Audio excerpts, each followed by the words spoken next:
And the Bible never really sat well with me.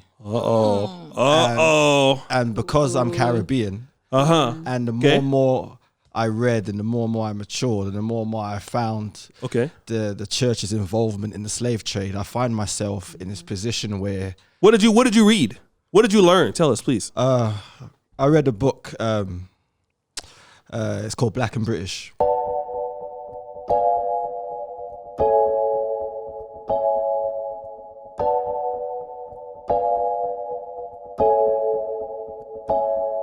Hi guys, welcome to Kenganda. My name is Joanita Maya, and I'm joined by the best of the best in Uganda. You know what? Introduce yourselves to our viewers, please. Hello. Thank you, Joanita. Hello, everyone. DJ Maintain, DJ and producer, born in London to Caribbean parents, living in Kampala now for 5 years. Okay. And on my right?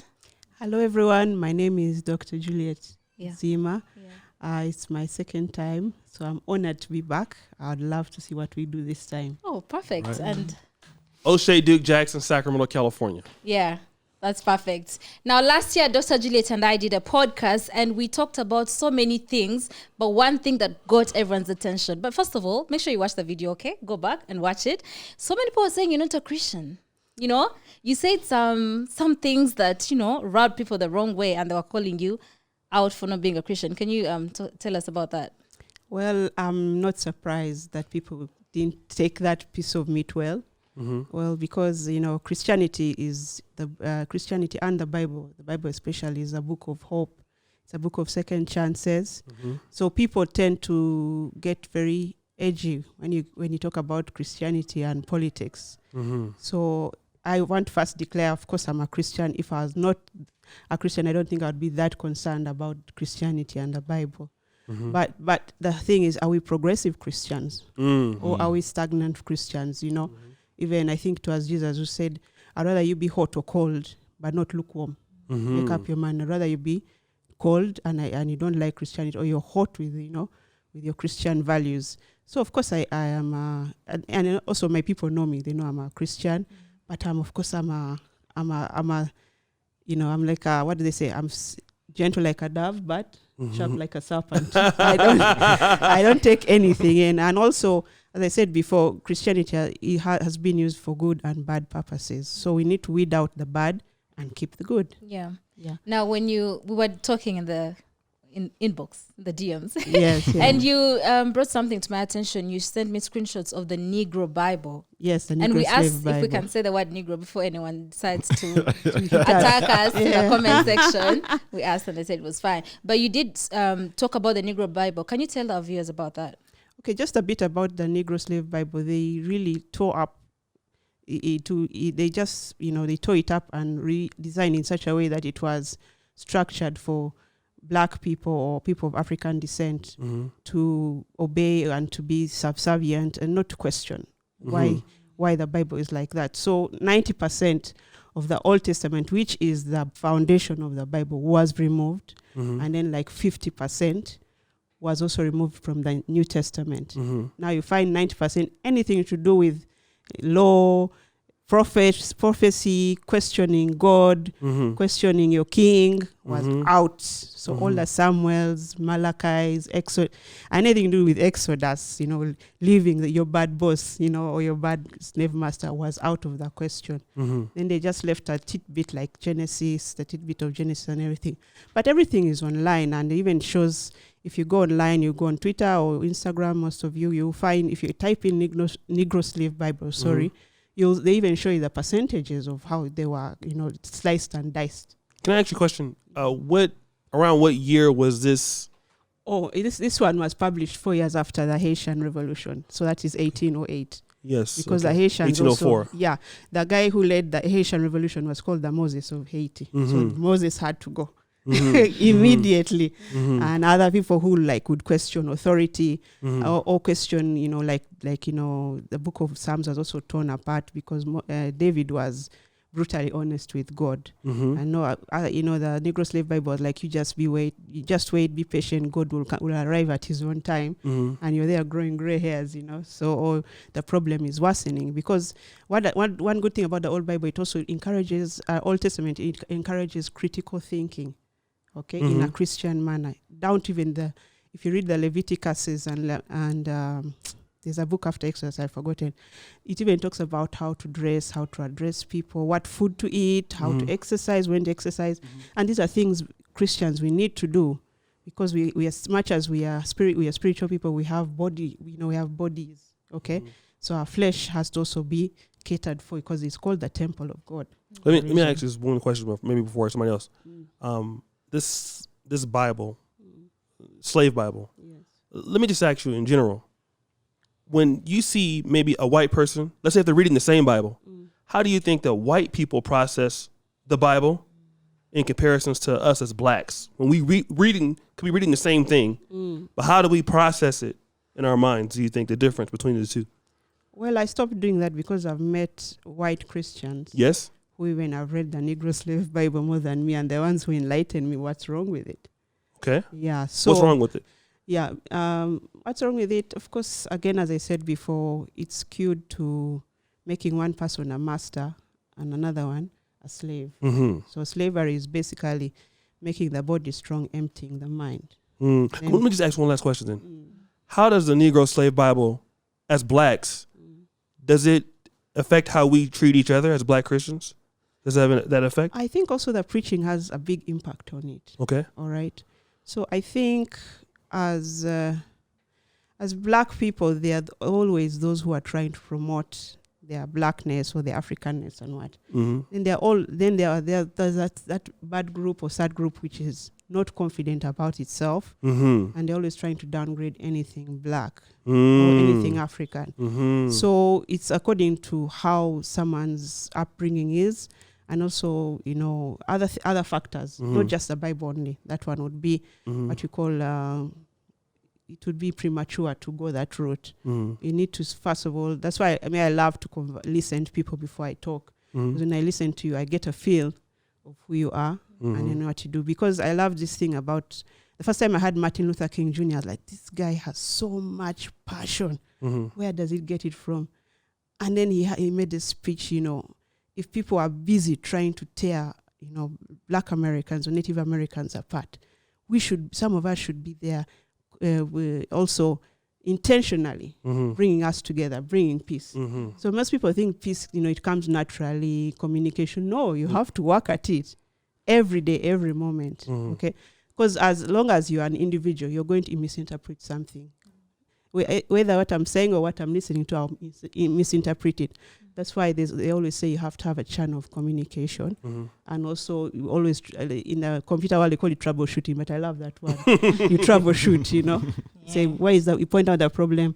Where is it? Where did it start from? Why is it like this one? Then you say, how do we improve it? But if you're even too afraid to say there's a problem, there's definitely a problem. Yeah. Okay.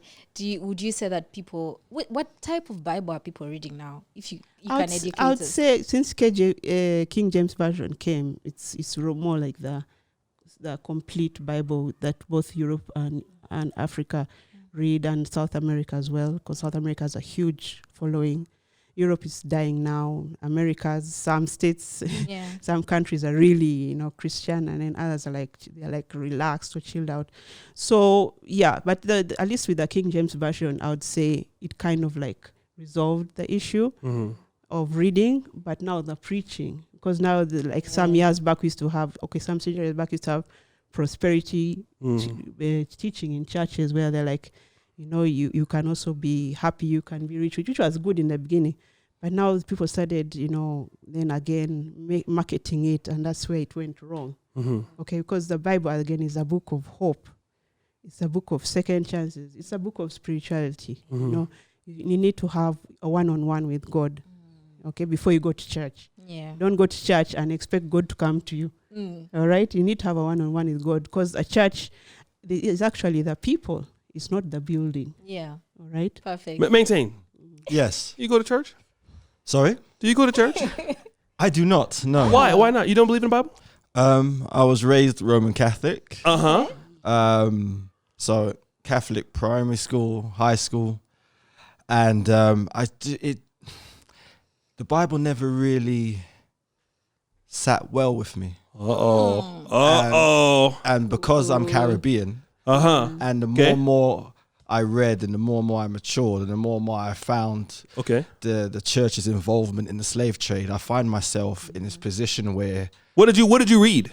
What did you learn? Tell us, please. I read a book. It's called Black and British, and I also read another one called.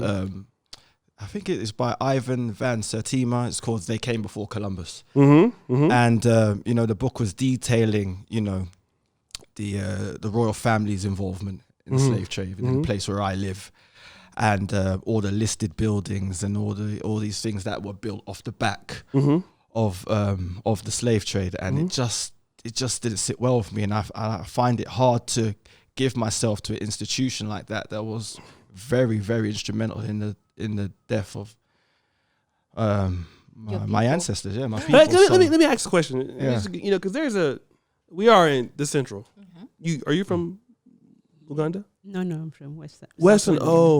So there is a king, Kabaka Mwanga, who's in my honest opinion, he's probably one of the greatest Kabakas ever. I mean, and I'm a Christian. I'm saying this guy was the truth. He did that, and this is no offense to anybody, but just based off what he did, I mean, you guys, know what happened. He burnt the martyrs. The people that didn't want to be dedicated to him, he punished them. Nothing is wrong with that. I'm just, I'm not saying he was right, but I think that I respect the gangster, and I'm gonna tell you why. As blacks, every time I hear things like my mom, how you doing? She has a problem with don't go to Africa. She used to be like that. They practice voodoo and things like that. And we think about what liberated the Haitian Revolution. It was the voodoo. It was part of the things national religion there. Yeah, but they decided to call it. But they didn't, or they did. It's actually now it's a national religion. National religion, because Papa Doc Duvalier was a big time voodoo. Yes, he got kicked out of the Catholic Church. Yeah. But what I'm saying is this: that was what liberated us. And if you think about us as blacks, how can we be loyal to each other when I'm looking at Kabaka Mwanga and people depending on what you hear, because I don't want to get knocked in the head, but it seems like some people don't like this guy for what he did for the Ugandan martyrs, but I can see why he did it. So how can we as Africans be so loyal to each other when you see these other groups that are so loyal to, you would never see the Chinese or the Roman Catholics, the Poles, they would never convert to anything that was African centered. Yet we are converting to what is their religion, and we want to be proud Africans or blacks, and we've lost our way in what our ancestors believed. How do you mix those two problems? Well, it's been an ongoing problem for centuries. So you can't have one day or even 1 year. I would say, again, slavery, mind out, body strong. All right. So, and this is a sad thing. One of the king, as you said, King Henry VIII's cousin, was one of the first people to take slaves from West Africa to Virginia, the state of Virginia. Okay, I think in 1564, 62. Okay. And they lied to them. They got the best of the best. Right. And said, we are going to give you an education. When you come back home, we're going to take you to the Americas, give you an education in whatever you are. Because what they wanted at that time were agriculturalists. People who could grow cotton, tame it, grow rice, tame it, grow vegetable. Wheat and sorghum and all that, and tame it. So they said, we're going to teach you better ways to do it. And you come back and teach your people. So they got the best of the agriculturalists, the best of the I think they're also carpenters and artisans, stonemasons, and they said, we're going to educate you, then we bring you back after some years. So they were given the blessings of the king of of West Africa, whether it was the Igbo people, the chief of Ashanti. And as soon as they put them in the boat, chains. Yeah. And they realized, oh no, we have been trapped. And it has been happening over and over again. The colonial master will say, oh, we're going to help you out. What? You need to be, giving you charity. As soon as they get you in their corner, they chain you and they mess you up. And they don't bring you back. Then your people go to follow you. Again, they chain those ones. All right? Because every winter they used to transport millions of West Africans to the Americas. And then every monsoon they would transport many of, I don't know if there are millions, but at least thousands of East Africans to Saudi Arabia, because that's when it's the hottest time. And they used to do the back-breaking work. They never used to, you go there, I think you won't get educated. You're now, mining, doing all this hard work, doing cotton in the middle of winter or the hot sun and everything. So it was always a trap. Okay. And then the people who would realize it, the leaders would realize it or would call it out, they were eliminated. So I think that's what happened to Kabaka Mwanga. He said, if you guys don't listen to me and you're my subjects, I'm going to deal with you. Of course, since, that time they were using their ways of trying to convert people so that they could use them as vessels, the Europeans. It was why Kabaka Mwanga, I think he saw the light. Even Kabalega was the same. Kabalega, in fact, he was worse. Don't even come near my people. Just like the Japanese. That's why there's that love-hate relationship between US and Japan. Because the Europeans took Christianity to Japan and they said Christianity stops at the beach, literally. If you enter, they just slaughter you. Okay, they just get out the katanas and they slice you and dice you. All right. Let me just ask you this though, because when I go to Uganda Martyrs, I think it's in Namugongo. Yes. You see, there the painting, like there is white Jesus and the black angels. So my problem was not with Christianity as a religion, because I can identify that as myself. Okay. But I think that the Africans, I think it's clear to see that the white Jesus is God is not the spirit. It's the white person that's the God. So I think that when you see this all over Africa, it's not just, the blacks are the angels serving the white Jesus. So at least when we had like Kabaka Mwanga or Kabalega, where was he from? The West? The West, yeah. Bunyoro. How can we empower ourselves with the religion, and it's like the Ethiopians, it's not like Christianity is not new to Africa, because the Ethiopians were practicing it a long time ago. Yeah. So it could be that it's from us in the first place. How do we see Jesus or blacks? Because like in the States, we have black Jesus. We have Jesus that looks like us. Japanese have Jesus that look like them. Even Chinese. But Uganda doesn't have Jesus. Uganda has Jesus that looks like somebody else. And I think that is a problem. Why don't Africans view themselves as the original people, as the fathers of the Europeans and the fathers of white Jesus in the first place? But we don't look at it like that. Actually, we should be looking at ourselves as the parents of all the human race. Yes. Because that's who we are. Yes. But once you say that, then you find someone who come and stress you. There's a guy called Sheikh Diop from Senegal before the independence of West Africa when they were colonized, and he went to the UN and said, people need to stop lying that aliens built the pyramids. It was African people, right? Black African people, and there's evidence. And he gave the evidence. They took it and killed him. You know what the evidence was? What? In Egypt, there are around 120 pyramids. Just that the Pyramid of Giza is the best. Right? It's like the Ferrari of all the pyramids. In Sudan, they are double that. I think they are 255. Yes. But however, learned that in our history, no.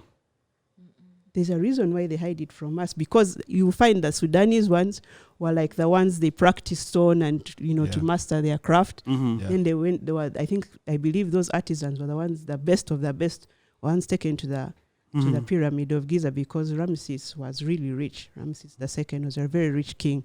So he could get the best of everything all around the world. So he got the best of everything. Pyramid building, carpentry, stone masonry, he got the best. So those are the best people who built that. And they were Black Africans. And of course, that baffled our visitors, or we call them now invaders. So we're like, no, we thought we are the best of the best, because of course Europeans came with a superiority complex. They're the best. They have the muskets. They're wearing different clothes. Why are these people half naked? Man, the sun is beating us. It's beating us right now. It's hot today. You know? Yes. Yeah. Okay. Yeah. So they couldn't believe. So they had to just say something else. Oh, aliens built it. But if we do our own history, I think we'll be pleasantly shocked that we are actually productive people. We are thinkers. In fact, now in West Africa, they have what they call I think West African Albert Einstein Initiative. Where they're getting the best and best of the West Africans, and often you find it's the Igbo people of Nigeria. Oh yeah. And of course, the Igbo people not only in Nigeria, they're in Benin, they're in Guinea-Bissau. Yes. But they have that extra intelligence. Oh yeah. All right. Because they are even in the USA. Yeah, and there's this guy called Neil deGrasse Tyson. I love him. Physicist. Yeah, he's a very good physicist, but the way he teaches, you're like, man, if I had this guy as my teacher, I think I'd have done astrology or something. You know, he enlightens you. He shows you what real education is.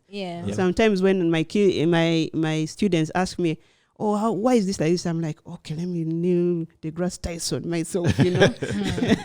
All right. Yeah. Because we were educators. Timbuktu had the biggest library before white people came. Right. So then I guess let me maintain involved. Is Christianity, let me just, you ever heard of George Ayete? Anybody? No. George Ayete was a great economist from Ghana. He happened to pass last year. And he wrote a book called How Socialism Ruined Africa. So if we know like Milton Obote, people like Mugabe, these people were socialists. So what they were saying is, because the whites were capitalists, we must reject capitalists because of how they treated us. Wow. So I want to use that equivalence because whites brought us, because that's his argument pretty much. He's saying is not because of what Christianity is or the flaws or anything. It's because of what that religion or system did to a certain group. Then it must be bad. So is it that Christianity is bad for Africa, or is it flaws in the religion itself that's bad for Africa? Maintain. Let's go. I suppose what you mean, like the religion as in the words on the page. Yeah. So I suppose the words on the page is not the issue. It's the people that have taken that book in all its different iterations and used it for financial gain. But does it make it bad as a religion? I don't think it makes it bad. Yes. But it's definitely been tainted, and it's been it's been a really big issue in my community, definitely Caribbean community in London. Yeah. For years. How? Explain it. Like I mentioned earlier, the links to the slave trade, the fact that when slavery was abolished, people in the UK were paid reparations. For losing. Well, it's human life, but to them it was just, they got reparations. Yeah, my tax. I was working. The tax I was paying was going to paying ex-slave owners to pay them for their reparations. David Cameron. Oh, wait a minute! You mean the whites that own slaves? Yes. Are you serious? The ex Prime Minister David Cameron, his family got their last payment probably about. I can't remember. Are you serious? Yeah. So they better never complain about African corruption again. I promise you. Yeah, exactly. Look how crazy that is. My ancestors were slaves. Yes.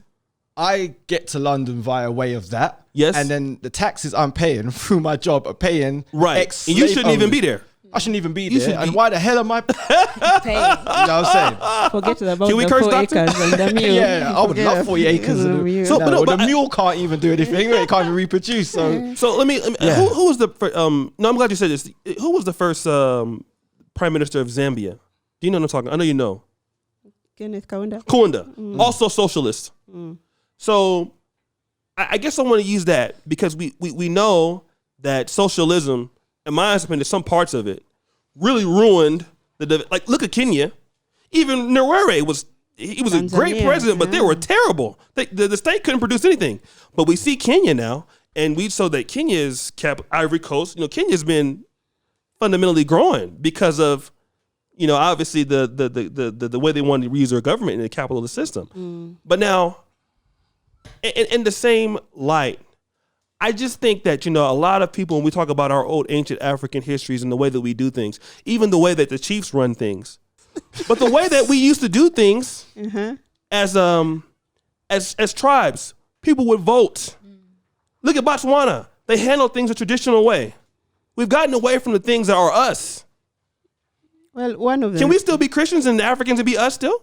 What I would say is don't throw away the baby with the water, Okay. Yeah. You need to know, much as Europe did a lot of damage on us. Yes. They did some things right, like what are we speaking? English? Yes. All right. Yeah. All right. So we need to appreciate that. All right. Because we speak English and we can get jobs in the US, in India. We meet Indians. We can. Right. So there's some kind of. No, there is some good things with the bad water. You understand? But did we lose ourselves in the process? Is the question. Of course, we had to lose something to gain something. Okay.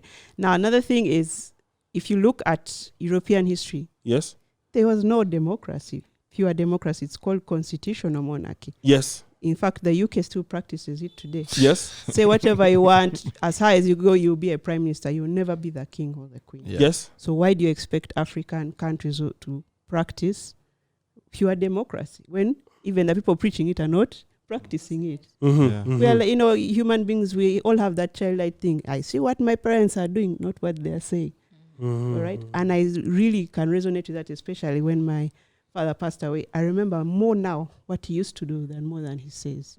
Like his words are disappearing, but his actions. Yeah. All right. So, I mean, honestly, if I was to ask you, where is pure democracy in Europe? It would also be a hard question. But it's more. But what I'm saying is, in Africa, it seemed to be capitalism. The markets were here first, because the economists pointed that out. I was shocked. Yeah, like, because we are the home of the free market. The end of the day, I usually follow the money trail. I don't look at the governance systems and what. Yeah. When you see the money trail, you see why a government is the way it is. All right. Because recently the Church of England admitted they profited from slavery. Yeah. And and you can see why the church is now running away in Europe, because time has caught up with the church and its sins. Okay. So they are now saying, Christianity is but in Africa it's hot. In South America it's hot. We are still, fire. We are still Christians and we love being Christians. Right. Now they're telling us, no, switch off Christianity, accept the new gospel. And we're like, why? If you want us to accept your new gospel, you also accept some of our sins. Because recently, what did the Pope say? The Pope said that the gay thing. Yeah, LGBT is a sin, but not a crime. So can polygamy be put in that? Amen. Yeah. Our parents, grandparents have been practicing. If LGBT now is no longer a crime, why not polygamy? Because in Europe and some parts of America, if you're polygamous, you get arrested. Yeah. Now, speaking of Christianity, what would you say to people who say that Christianity is holding Africans from developing, or like holding them behind? Because people spend more time in church praying and doing what they do in church, and they're not looking for jobs. The whole time they're fasting and praying for a job, but they're not doing the work. And then people will term it as, Christianity is holding some people behind. Okay. What's your take on that? My take on that is, first of all, I feel sad when I hear that. I don't get angry. I feel sad because, again, are you using Christianity to better yourself, or are you using it as a crutch? Lauren Ipsam, know thyself before you know others. Love thyself before you love thy neighbor. Okay, you cannot be on E and you expect to give out to people. Or if what you're giving out to people when you're on empty is also empty. All right, and the book is there for you to read. It's now free of charge, more or less. Sit down, read it, and not only read just word by word, but interpret the gist it comes from. Especially New Testament, there are these old Bibles. I even have one at home. When you read part of especially some parts of the books of Paul, they always refer to Isaiah or they refer to Leviticus. So there's always a reason for someone saying this. So New Testament is built on Old Testament. When you read the New Testament, you first find out what the Old Testament said and get a full story. Don't just get bits and pieces. Even Jesus always says, it is written, and he talks about something like it is written in this. So on and so forth. And Paul was a really good scholar, if you hear, just like Jesus. And he was a Greek citizen and a Jewish man, which was wonderful in those days. All right, it was a very prestigious. Okay. Okay, Oshay, what's your last remark on this topic? I think that any religion is okay, but now I think like when I see when we go to Entebbe International, and we even see there's a lot of Muslims in Uganda. Mm-hmm. When you see them going to Saudi Arabia, Dubai, and these places, I think that it's the same thing that happens with Christianity. These religions, the blacks have not empowered themselves within the religion where they have ownership of themselves. I think that the way Africans and even Black Americans, when we read the book, it doesn't empower us it doesn't seem like as a community. Like when I see things here in the Central with the Buganda Kingdom and things, I see the different programs they have going on. It feels like that's very empowering for, you see like Imbaga cultural dance. These are things that are empowering the people to be proud of themselves. I think, but when people as us, it's like when we indulge in the Christianity, we're not doing the same Christianity as the whites. Like the Boers in South Africa, they were Christians, but it's from a position of strength and power. Whereas we're docile in the way that we accept and read the book. I think we're reading, and whites and blacks can read the same book, and we still have the mindset of being subservient. I think any religion that's going to bring you to ownership of your community, ownership of your continent, that you feel like you're equal, you can treat your brothers and build with your brothers the same way that the whites can do it or better, then it's okay. But it's something psychological that's wrong with blacks, and that it keeps us at the bottom. And if we don't ever address that, the religion is not going to work socially, because even Jesus was a part of the social order of the day. He was bringing more light to things that others had not brought in the past, as far as the major prophets. But when we read it, we're not bringing it we're not empowering our communities the way that we should. And I think it's a personal issue that we need to talk about as Africans, as blacks. We need to use the books to empower ourselves and our people, to look at ourselves as, hey, when I see Jesus, I see myself. Because that's what the Asians do. When they see him, they see themselves. When we see Jesus or we see Allah, we see somebody else. And when you think of it like that, you'll always be behind. You'll never be developed like this. Like the people in Singapore, they believe in Jesus. They're Christian, some of them. Look at how they developed. They don't see Jesus as being white. There's no way you can get the development Singapore has by feeling subservient. You can only feel that way by feeling like Jesus is you and you are him. And until you get that, you're going to always be behind. Always. Your people will never have anything. Your kids never going to have nothing until you see that religion as yourself. That's the only way it's going to work. Wow. Thank you for that. Maintain. Last remarks, please. I'd have to say I agree with O'Shea. Because you don't see yourself in something, whether it be religion or a certain job or a certain field of entertainment. If you don't see yourself represented in that, you don't feel it's achievable. So, I agree with O'Shea. But, just to bookend it, I suppose, I just, like I said earlier, it's a strange journey for me. And it's one that I really have to take my time with and, really look into. And what you've spoken about today is really, giving me some food for thought. And I will definitely look into the Negro Bible and the things. Can I just say one last thing before we go? Yes, Yeah. Biafra had a war between 67 and 70. At the time, Pele was the Brazilian team. Yeah. Now, Pele he was so popular that he came to Nigeria and they stopped the war for 2 days to watch Pele play. Wow. That's how popular, that's how powerful. But why? Because when those Nigerians saw Pele, they saw themselves. Great point. Yeah. When Africans see Michael Jordan, you see the guys like Eken Temple. They see themselves. Yeah. Yeah? And when we see other blacks being successful, we see ourselves everywhere in the black world. But that's how Christianity should make us feel. Like a white person couldn't have came to Nigeria and they would stop the war. But it's Pele. This guy comes from us. He's probably Nigerian too in his roots. Yeah. So he's our people. So we're going to stop this because this guy, if he can do this, then I can do this too. But we'll fight after. But why doesn't the religion make us feel like that? It doesn't.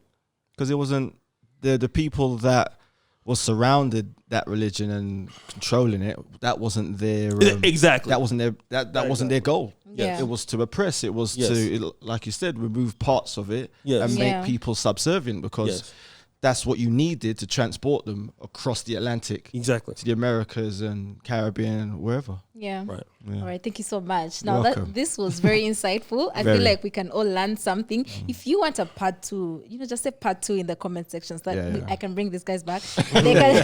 they can tell us more. But tell the people where to find you. Yeah. Find me on all my social mediums are DJ Maintain. Very easy. Okay. And Dr. Juliet? I'm on Twitter. That's it. Dimples Soyuji. Dimples Soyuji, yeah. all the brilliant people are on Twitter. Yeah, I would follow. Okay, O'Shea, please. I'm not on Twitter yet. O'Shea Duke at Instagram and O'Shea Duke Jackson on YouTube. Okay. And guys, thank you so much for watching. Please hit the subscribe button and subscribe to the Pan-African Dating Show. Don't forget.